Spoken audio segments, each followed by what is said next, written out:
In this example, we are looking at the accounting for partnership formation.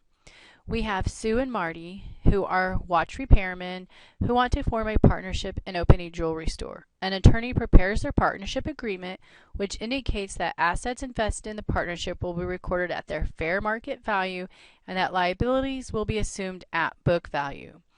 So the information you have in front of you shows the assets and the liabilities that were brought to the partnership by both Sue and Marty.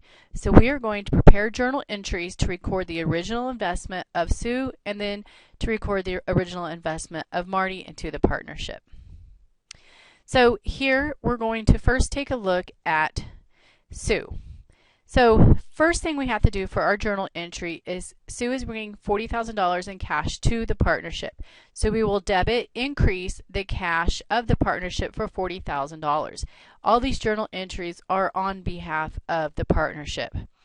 She also brought accounts receivable worth $52,000 to the partnership, in addition to supplies worth $1,000 and equipment worth $20,000.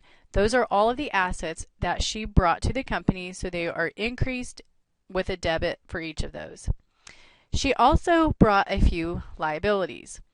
The allowance for uncollectible accounts, where it isn't a liability, it's actually a contra account to the accounts receivable. We credit it because it's a contra account. It acts in the opposite manner of the accounts receivable.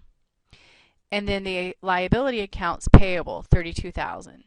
So this is the journal entry that we would record for Sue. We would debit all of the assets that she brings to the company, credit the allowance for uncollectible accounts, which is just the estimate of the accounts receivable that will not be collected, along with the accounts payable that she owes, and then it gives her a capital balance of $77,000.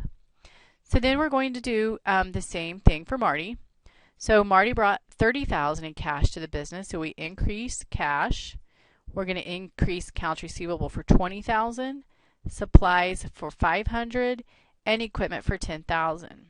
Additionally, we need to account for the allowance for uncollectible accounts, which is our contra account to accounts receivable, along with his liability of note of $9,000. So his capital then becomes $48,500 after we account for all of his assets that he is investing and the allowance for uncollectible accounts, in addition to the accounts payable.